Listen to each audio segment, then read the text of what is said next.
Pria itu miskin sehingga hanya bisa menggunakan batu besar sebagai bantal.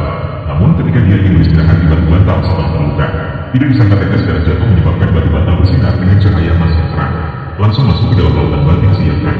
Dan dengan munculnya batu pasir batu di depan si Yang Kai, ternyata batu yang biasa itu setelah dibatukan ternyata adalah buku rahasia. Namun si Yang Kai belum sempat bersorak, tiba-tiba meskipun tengkorak bersembunyi dalam batu bantal, meloloskan diri dan belenggu membuatnya terkejut. Sambil itu, api keberanian di lautan batin si Yang Kai juga menjadi perhatiannya. Dia ingin mencuri kekuatannya, namun si Yang Kai sama sekali tak menyangka. Dia seorang sampah yang tak berarti, tapi malamnya sampai begini. Akhirnya dia memilih menyerah dan menerima takdir. Namun tidak disangka pada saat itu, tiba-tiba muncul bayangan seorang wanita di lautan batin. Dia menguasai catatan kekalahan Yang Kai dalam ratusan pertempuran selama bertahun-tahun. Karena sering kalah akibat keterampilan itu, dia dikucilkan menjadi murid uji coba.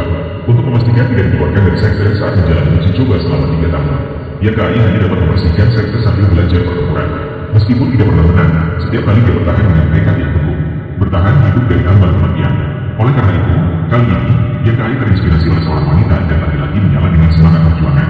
Namun yang mengejutkan adalah, dalam lautan kesadarannya, api kegigihan semakin berkobar.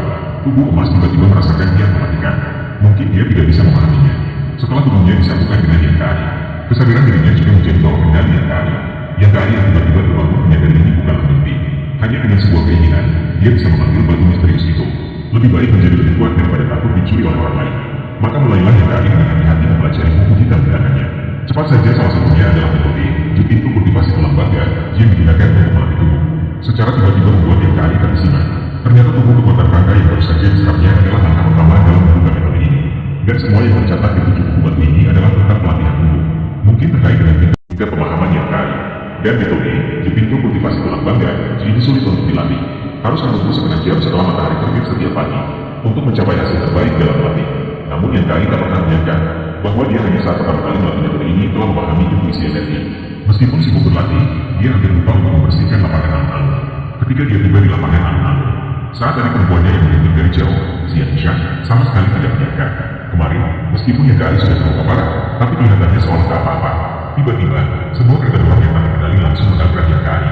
Ternyata, dia yang tadinya rapuh tak mengalami sedikit pun cedera. Ini membuat adik perempuan yang tadinya khawatir menjadi bingung seketika. Apakah mungkin Yang Kai yang tak mengalami kemajuan dalam 3 tahun berhasil menembus batas dalam semalam? Maka, saat adik perempuan pun mengikuti Yang Kai menuju aula pengertian. Namun, tak disangka Yang Kai hampir jatuh saat menangkapkan uang yang hampir jatuh dari senior. Akibatnya, senior salah mengira bahwa dia adalah pencuri kecil yang menyerang. Beruntung, orang polisi itu merasakan aroma pembunuhan. Aku akan memberi pelajaran kepada Yang Kai dengan baik. Namun orang lain mengumpulkan poin kontribusi untuk menukar barang-barang rahasia. Namun Yang Kai hanya berusaha untuk mencari nafkah. Namun pada saat dia hendak pergi, dia sekali lagi berpapasan dengan si Yanisha.